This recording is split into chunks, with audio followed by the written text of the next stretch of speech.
Hi everyone. Today's session I want to do it in my mother tongue Telugu. So ఈరోజు session కొంచెం కొత్తగా try చేద్దామని చెప్పి తెలుగులో చెప్తున్నా. అండ్ ఈరోజు సెషన్కి వచ్చి మెయిన్ టాపిక్ వచ్చి recent RBI regulation on repo rates.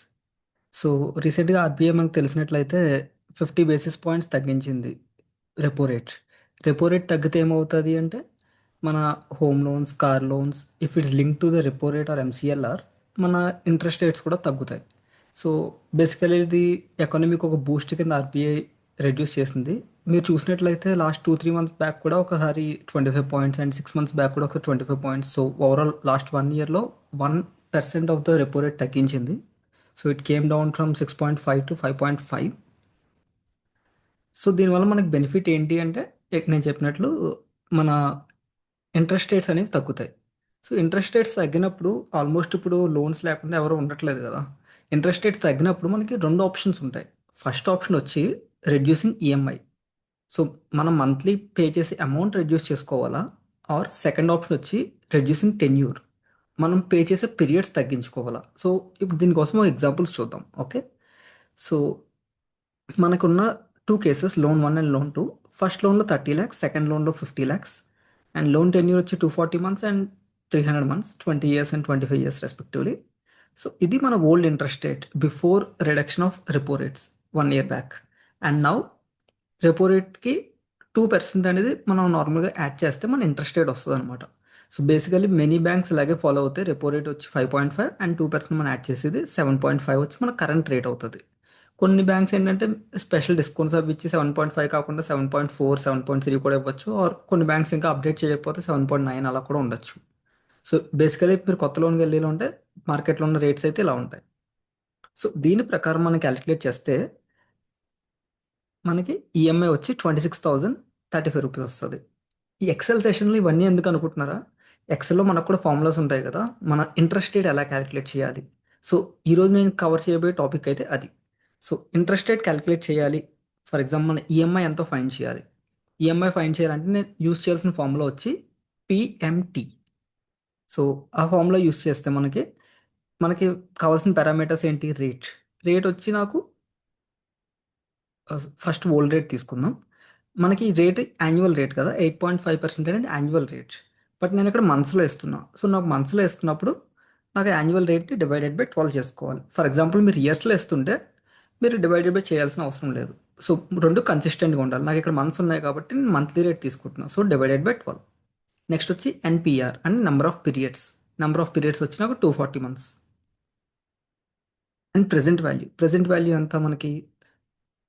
Loan 30 lakhs కాబట్టి 30 lakhs తీసుకుందాం. ఈ లెక్కన నేను క్యాలిక్యులేట్ చేస్తే నా ఈఎంఐ వచ్చి every month 26,035 rupees 1 year back. Same thing మనం క్యాలిక్యులేట్ చేస్తే 50 lakhs లోన్కి 40,261 రూపీస్. రైట్. ఇప్పుడు ఏమైంది అంటే మన ఇంట్రెస్ట్ రేట్ 8.5% నుంచి 7.5% వచ్చింది. సో ఇప్పుడు మనకి బ్యాంక్స్, ప్రతి బ్యాంకు కూడా ఆర్బీఐ రెగ్యులేషన్ ప్రకారం మనకు ఒక రెండు ఆప్షన్స్ ఇస్తాయి. First option reducing EMI. Reducing EMI అంటే ఇప్పుడు నేను 26,000 పే చేస్తున్నాను కదా, 26,000 పే చేయకుండా తక్కువ, లైక్ 24,000 20,000 ఇంకా తక్కువ అమౌంట్ పే చేసి, like based on the interest rate reduction. So మీకు తక్కువ కావాలా, లేకపోతే రెడ్యూసింగ్ టెన్యూర్. ఇక్కడ నేను 240 months పే చేస్తున్నాను కదా, అంటే 20 years. 20 years కాకుండా తక్కువ నెలలు, లైక్ 204 months. ఏది బెటర్ అనేది తెలియాలి. మనకి ఏది బెటరో చూస్ చేసుకుంటే రెండు ఆప్షన్లో బ్యాంక్ బై డిఫాల్ట్గా ఏమంటే ఏదో ఒక ఆప్షన్ సెలెక్ట్ చేస్తుంది. అది మనకు బెనిఫిషియల్ కాదో చెక్ చేసుకోవాలి కదా. సో మనకు బెనిఫిషియల్ కాదో చెక్ చేసుకోవాలంటే మనం ఇలా క్యాలిక్యులేట్ చేసుకుంటే, ఈ ఫార్ములాస్ యూస్ చేసుకుని పిఎంటీ ఫార్ములా యూస్ చేసుకుంటే, సో పిఎంటీ ఫార్ములాలో ఇక్కడ ఏం చేసా, 7.5తో క్యాలిక్యులేట్ చేసా. ఒకవేళ మనం ఫస్ట్ ఆప్షన్ చూస్ చేసుకుంటే రెడ్యూసింగ్ ఈఎంఐ, ఇలా చూస్ చేసుకుంటే నా ఈఎంఐ వచ్చి నెలకి 1,867 రూపీస్ తక్కువ అవుతుంది. ఫర్ ఎగ్జాంపుల్ నేను బాగా అప్పులు ఎక్కువైపోయినాయి, నేను మంత్లీ ఈఎంఐ పే చేసుకోలేకపోతున్నాను అనుకున్నప్పుడు మీరు ఫస్ట్ ఆప్షన్కి వెళ్ళొచ్చు. దానివల్ల మనకి మంత్లీ బడ్డీ అనేది కొంచెం తగ్గుతుంది. సో నాకు దీనివల్ల 240 months కాబట్టి ఎవ్రీ మంత్ 1,000 నేను సేవ్ చేయగలిగితే ఓవరాల్గా నా సేవింగ్స్ ఎంత? 4,48,056. సేమ్ సెకండ్ లోన్లో ఎవ్రీ మంత్ 3,300 సేవ్ చేస్తున్నా. సో ఓవరాల్గా 300 months అయ్యేసరికి 9,93,000 సేవ్ చేస్తున్నా. జస్ట్ బికాస్ మన ఇంట్రెస్ట్ రేట్ 1% తగ్గిన దానివల్ల మన సేవింగ్స్ వచ్చి 4,48,000 for a 30 lakh loan and 9,93,000 for a 50 lakh loan. So 1% impact చాలా ఎక్కువ ఉంటుంది మనకి. అలా కాకుండా the method which I suggest is the second option. First option only in a case where మీరు మంత్లీ టార్గెట్ మీట్ అవ్వలేకపోతున్నారు, అలాంటి టైంలో మాత్రమే ఫస్ట్ ఆప్షన్కి వెళ్ళండి. మీరు మంత్లీ ఈఎంఐ నేను పే చేసుకోగలను, ఐఎమ్ ఓకే విత్ దట్ అనుకున్నప్పుడు by default second option choose చేసుకోండి. సెకండ్ ఆప్షన్ ఏంటి అంటే reducing tenure.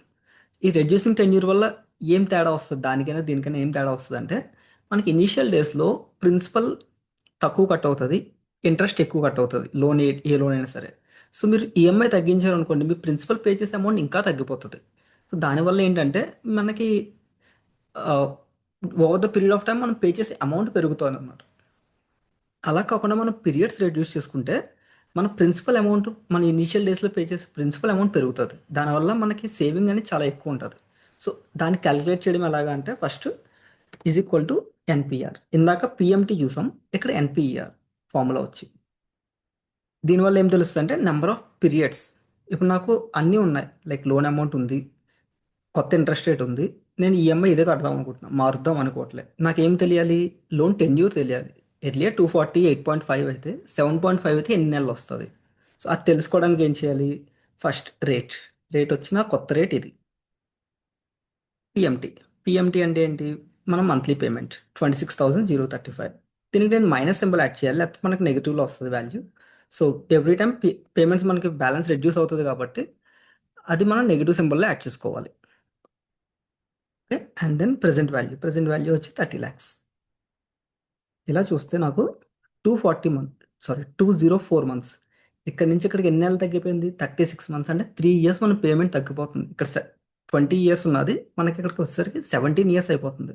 Same EMI continue అవుతుంది, బికాస్ మనం అదే చూస్ చేసుకున్నాం కాబట్టి. ఈ లెక్కను చూసుకుంటే 36 మంత్స్కి ఈఎంఐ సేవ్ చేసుకుంటే మనం 9,26,000. సో బెనిఫిట్ చూస్తే ఇక్కడ 9,26,000, ఇక్కడ 4,48,000. సెకండ్ ఆప్షన్లో మనకి 4 lakh ఎక్స్ట్రా బెనిఫిట్ వస్తుంది. సేమ్ థింగ్, పెద్ద అమౌంట్, లోన్ పెద్ద అమౌంట్ అయ్యి ఎక్కువ పీరియడ్స్ అయితే 24 lakhs. మనం సేమ్ ఈఎంఐ కంటిన్యూ చేసుకుందాం అంటే మన బెనిఫిట్ వచ్చి 24 lakhs.